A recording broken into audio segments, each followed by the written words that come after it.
Alright guys, so this right here is the ROG Ally. This came out almost 2 years ago now, and you might be thinking, why on earth am I making a review on it in 2025? This came out in June 13th of 2023. We're almost at the 2-year point since this came out. The reason that I'm sort of making a review on this and just mainly catching up and seeing if this is worth buying in 2025 is because of the massive price decrease that this has had since its release.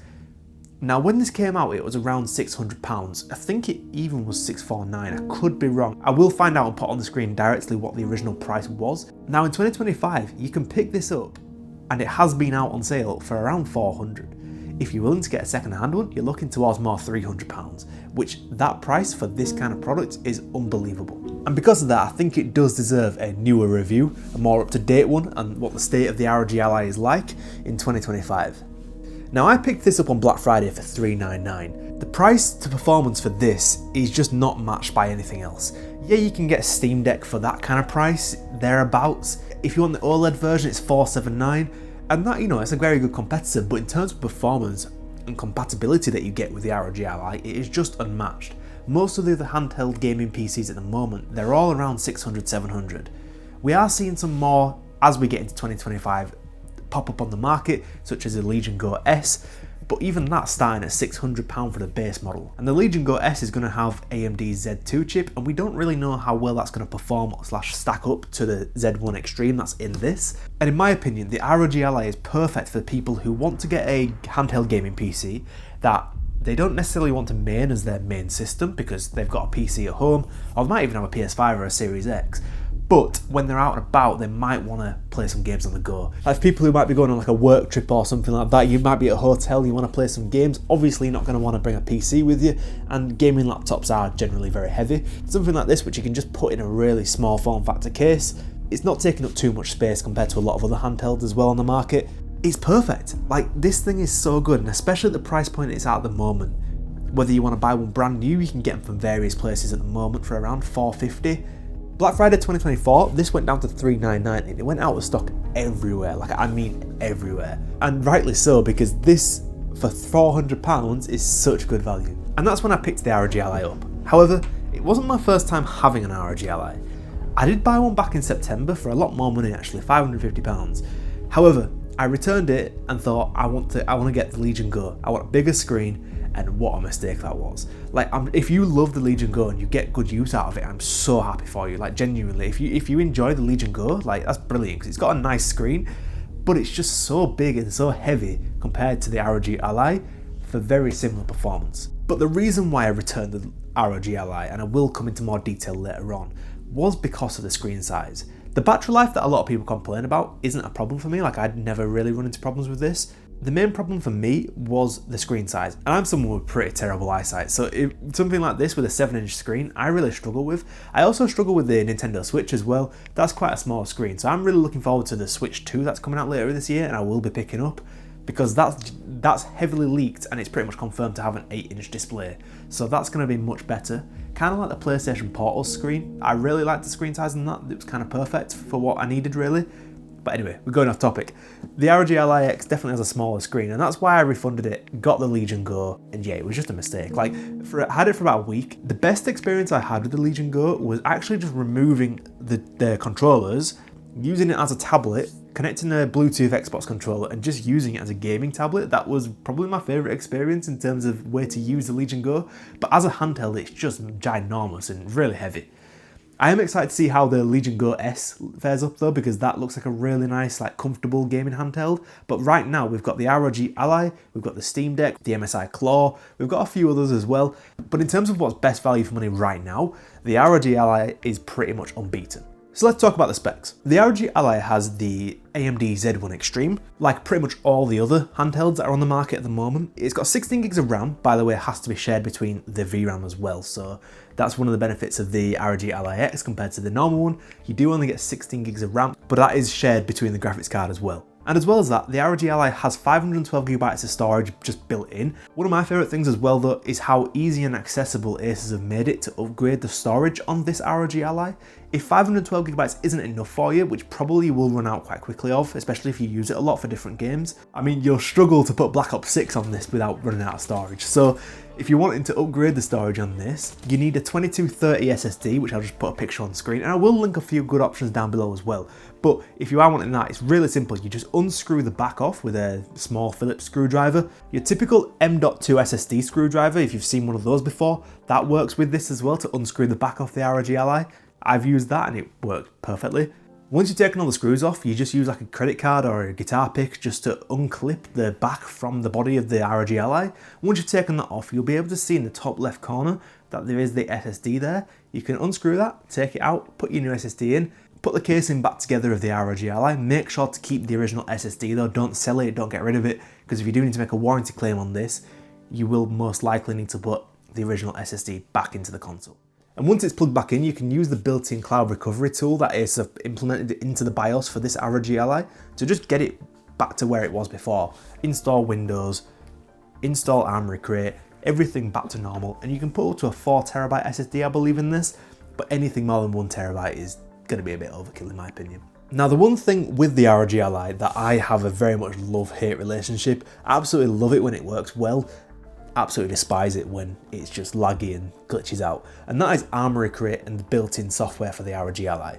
Now, Armoury Crate is really good because it keeps all your games visible in one place, so all your games from different launchers, Steam, Epic, EA app, Game Pass, all those games just go into one place and it's just a one click to launch the game rather than having to go through your separate launchers. Now, when you first set it up, you will need to obviously download these launchers and sign in, which is a bit of a faff, but that's what you have to do when you first start off. When it's all set up, launching into games is dead easy. And also, one thing I really like about this is the control panel. When you press the button on the top left of the ROG Ally, that brings up your control panel. This is amazing. One, because you can change power modes, so you can go from silent to performance to turbo. That's pretty good. I generally just keep it on turbo though. And also, if a game crashes on you as well, you can just end the task. That's really useful because if your game is just frozen on you, you can end the task, which just close it down. It's basically just Alt F4, but it's a shortcut for it because you don't have a keyboard. But yeah, the control panel is great just to have loads of different shortcuts there available, ready to use. And you can also customize this as well, so add and remove what you do or don't need. Pretty useful and user-friendly as well. Now, in terms of how this performs and, holds up in 2025, let me show you. Okay, so in terms of gaming performance for the ROG Ally, I am going to have to show you in terms of bar chart form because unfortunately when I tried to do this using OBS and record some footage, it just fell apart. Alright, so I tested 4 games. I tested Black Ops 6. 900p seems to be the sweet spot for pretty much most games on the ROG Ally, but especially on Black Ops 6. Now, I play on the balance preset because the minimum preset looks pretty bad, like the graphics aren't very good, but balance gives you that mixed in the net balanced. So on balance preset, I'm getting around 64 FPS on average with 1% lows around 57. So it's a pretty smooth experience. I mean, it's not going to be something like you'd get out with your gaming PC at home, but if you are on the go and you want to play a bit of Black Ops, complete some challenges, it's not going to be bad at that kind of FPS. And it's not too stuttery. It can be, but it's not overly stuttery. But with Fortnite, I'm getting at 900p medium settings, I'm getting around 103 FPS on average with 1% lows at around 78. But it does stutter quite a bit, especially in the early games, like in terms of if you're playing a battle royale match, jumping out the bus is very, very stuttery. Also, just as you land, it's very stuttery, but it gets better as the longer you play. And I play a lot of Fortnite on the ROG Ally as well, so it's definitely a playable experience. So the next game that I tested is Forza Horizon 5. Forza Horizon 5 might be the best performing game on the ROG Ally, general basis from my testing anyway. 1080p. High settings, I'm getting around 70 FPS on average with 1% lows around 50, but it's not a stuttery experience, it's just sort of gradually going up and down. It's not stuttery all the time. So yeah, Forza Horizon 5 is a really good experience. Like if you want it for Forza 5, go ahead, like the ROG Ally is really good. Now the final game I tested was Spider-Man Remastered. Now this is a game that really tests systems because it's a very CPU intensive game. If you ever see any benchmarks for like gaming PCs in terms of CPUs, comparing like a Ryzen 7 7800X 3D compared to a lower end CPU like a Ryzen 5 5600, you'll see the difference is huge compared to other games just because Spider-Man Remastered seems to be a very CPU demanding game. So on the ROG Ally, it is a very mixed experience. The graphics aren't great, you do have to put it down to 720p low/medium settings. However, once you've got those settings lowered quite significantly, you do get a fairly playable experience. You're not getting a high refresh rate experience by any means, but you're getting 50 to 60 FPS on average, with lows of 43 FPS. And to say this is running on a handheld device, it's pretty decent. Now, just for some clarification, all these benchmarks are running on the turbo mode when plugged into the wall on the 30 watts mode. So, if that gives you an idea, this is kind of what you expect. On battery life, your results may vary. One of the biggest concerns with the ROG Ally, and I think this is just the one thing that just everyone complains about with the ROG Ally. I personally don't have too much of an issue with it. Of course, I don't think it's great, but I do understand where a lot of people are coming from in terms of this particular issue. And you probably know what I'm going to say, and that is the battery life. The battery life on the ROG Ally is downright dreadful. Like, you get an hour or so. Like, if you're lucky, you get an hour and a half if you're playing a lighter game. But on a general basis, you're lucky to get an hour of gameplay out of this without having to go on to power. Now, for me personally, I don't have a huge problem with that. Mainly because if I'm sat somewhere where I'm playing on this for more than an hour, chances are I've got a power outlet nearby that I can just plug this into. And if you're carrying around quite a small form factor 65 watt charger, there's not going to be much of a problem for you, like in terms of adding that extra luggage to carry around with you. And in terms of carrying a charger around for it, I mean, I just use my laptop charger that I carry around anyway, so the battery's awful. Like, I'm not beating around the bush. The battery isn't great. If you do want more battery life, you can get the ROG Ally X, which gets you around 3 hours of solid battery life on gameplay. You get pretty much double the battery life across the board on the ROG Ally X. So if that's a massive concern for you, you've got another option there. However, personally, I've never really run into a massive issue because you can just plug it into the wall if you're really running low. And like I said, you only need a 65 watt charger for this, so it's not the end of the world at all. Now, a lot of questions that do get asked in terms of like how to use the ROG Ally, I am going to make a video on how to set this up, but in terms of use cases for this, a lot of people have the idea that it's like a Nintendo Switch. I couldn't disagree more. This is not a desktop PC at all. As soon as you plug this into an external monitor, you really see the limitations of what the ROG Ally's hardware has to offer. This is good as a Nintendo Switch style console if you forget about the docked mode. If you want to use this handheld, it's amazing, like as a handheld console. But this is great as an accessory to your gaming PC. When you're at home, you want to use your gaming PC. And then use this when you're out and about. And I do know ASUS, when they first announced this, they advertised the external GPU dock you can get, external GPUs to make this more powerful. Don't fall for it. Trust me on this. Use this as a handheld console, use your PC at home. Don't try and use this as both because you will have issues with it.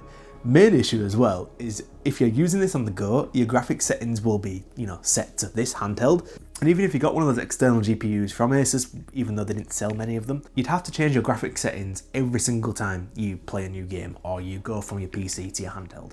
Don't do it. Use this as if it's just the handheld mode for the Switch, and then go home and use your PC normally.